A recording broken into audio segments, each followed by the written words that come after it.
is a God who reigns above, the God of all creation, the God of power, the God of love, the God of our salvation.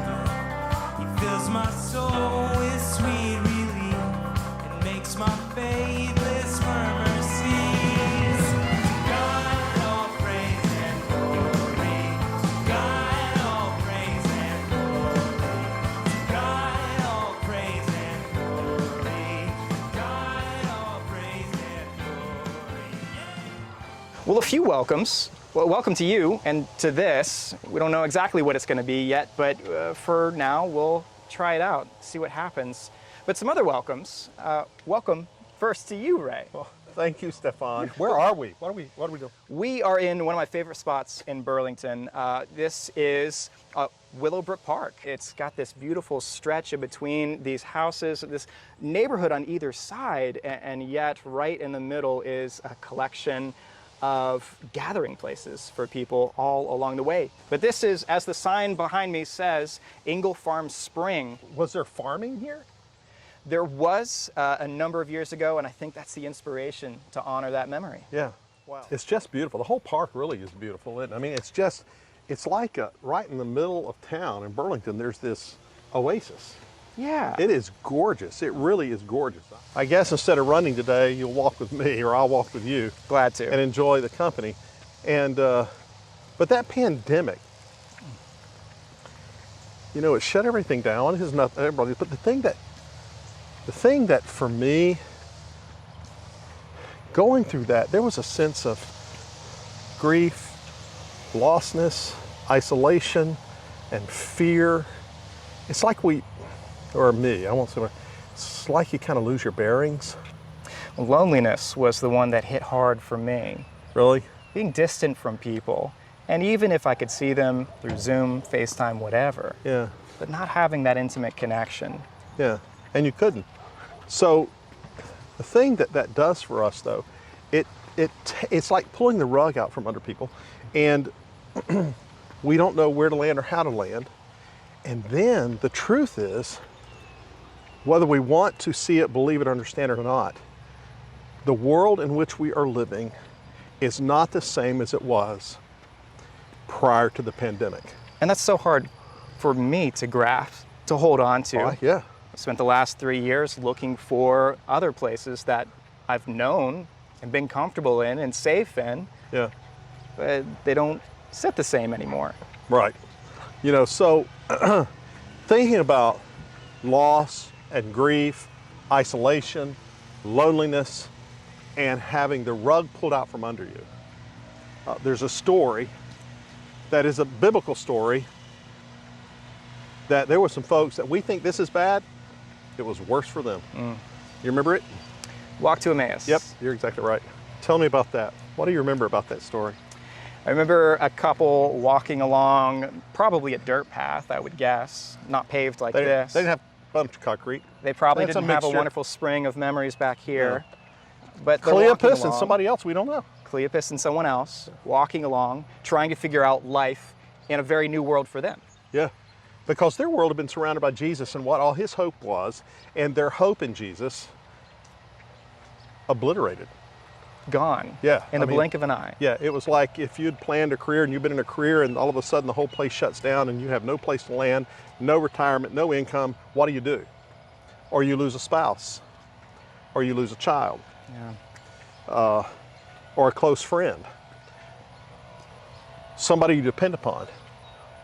What do you do then? Because that's what happened to them. They lost not only a personal friend, but somebody they thought was going to deliver them. These couple, as they're walking along, they're not just walking, but they're trying to problem solve. They're trying to problem solve, to get through, to work through some internal struggles. Real deep-seated internal struggles. And they're grieving. Yeah. On top of that, they're grieving. The immense loss that they had to feel. I think sometimes we forget that biblical people had emotions. and they are experiencing any kind of loss that we can imagine and grief. That's what they're going through. and their world has been absolutely turned upside down, and they have nowhere to turn. I mean, that's rough. Immensely rough. Yeah, what do you do with that? So there is, I think part of the thing is, I think they're processing together. How do we make sense of this that makes no sense? The Savior of the world, who they thought, the Messiah, by the way, who they thought was the Messiah at this point, and now all of that's gone. And you have bet your whole life on this person, wiped out. There is deep grief, aloneness, and they are totally lost. You imagine them walking down and probably not looking at each other so much in this conversation, probably looking at their feet. Probably looking at their feet. Their shoulders are heavy. Yeah, yeah. The weight of everything that they have is they're walking with it. They have to find a new world order for themselves, a new way of even thinking about the world. And so all of that is on them. And then somebody comes walking beside them. A stranger to them at first. Yeah, they have no idea. And by the way, this would have been a pathway, going to Emmaus would have been a roadway, a pathway, mostly walkers, so wouldn't it be like an empty trail? But obviously somebody comes along and walks alongside them. Well, that in and of itself is kind of weird. You know, if you and I are walking and talking, somebody comes up, starts talking with us, we'd be like, Joins our whoa, conversation. that's a little odd. But it got really interesting pretty quickly. It did. They started talking, and it seems like this stranger doesn't understand what has happened in their world, and they're flabbergasted by it. Yeah, because anybody in Jerusalem knew what happened.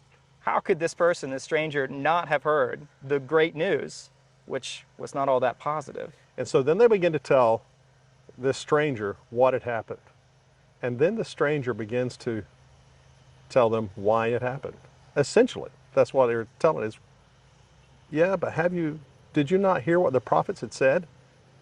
Now, you'd think at that point they'd start to get a little bit of the picture, but they still don't.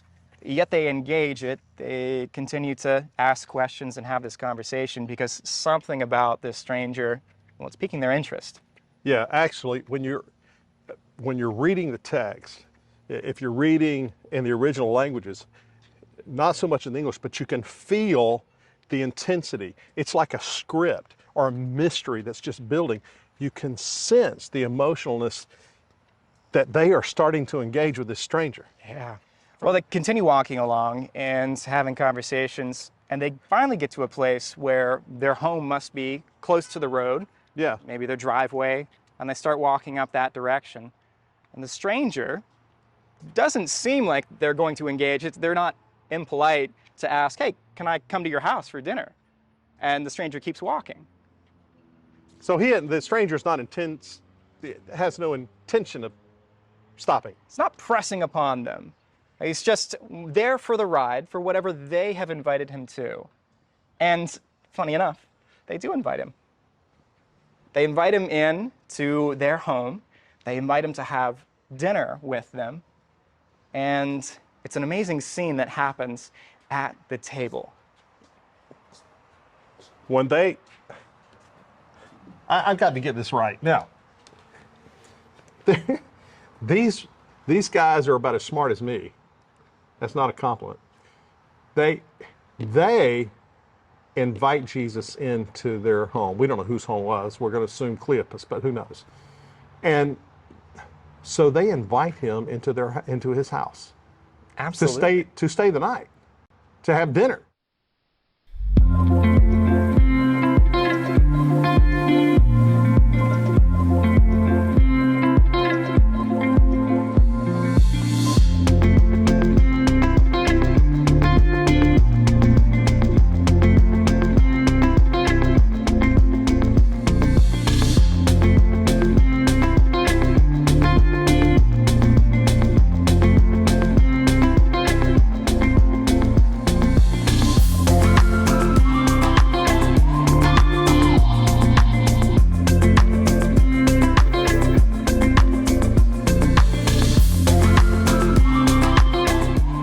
I think it'd been a whole different thing to be hospitable to a person that is a total stranger. You have no idea who they are.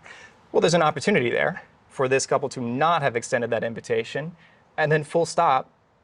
But then we wonder, would this story even be present in the scriptures that we're reading now? Well, no, they would have. I mean, we would not be telling this story ourselves because it would have been a non-story. That's right. But they did something. They invited the stranger in. There was a powerful moment of surrender there for this couple. And it seems like for them, they're starting to get some of the pieces of clarity and understanding to something they want. Yeah. They've been searching for, and here's, maybe some filling in of the gaps for them. So they're inviting themselves and surrendering themselves to an opportunity almost. An opportunity, a story. So this stranger goes in with them, and then? Well, they have supper, and we don't hear much about that. We don't know all of what was served at the supper. Fish, Might have been fruits, figs, peaches, yeah, berries. right. But there was bread. Always bread. There's always bread. And it's important to have this bread, specifically for this meal. That was the only thing that was most important. Because Jesus, who to them was the stranger, takes that bread and simply breaks it. But breaking open of this simple loaf broke open an understanding in that couple. Broke open a new path, a new opportunity, and yet still a continuation of the story that they had lived before. In a grander sense, in that moment, the scriptures say their eyes were opened wide, and they saw right in the breaking of the bread that was no longer a stranger sitting at their table. It was Jesus. He's the master. This plain piece of bread on a table. They went from death to life in that breaking of the bread. And that's when their eyes were opened. Yeah. I mean, it is potent and powerful to think that the God that created the universe cared enough for Cleopas and his friend, who we assume is a friend of Jesus, that Jesus wanted to appear to them and heal their soul. But they had to do their part too. They had to invite him in. That invitation, that's where it really starts. Yeah. And that invitation, it's personal for us, inviting Jesus into our life. But it's also an invitation for Jesus to walk through us into the lives of other people as well. And that's a profound moment of evangelism without really trying.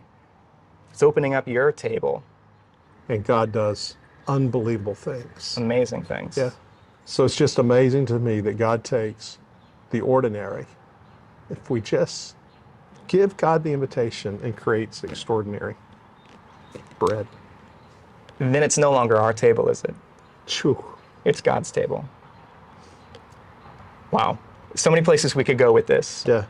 And I would love for everyone to come and continue journeying this walk at the table with us for the next couple of weeks on Wednesdays and Sunday mornings, right? Yeah.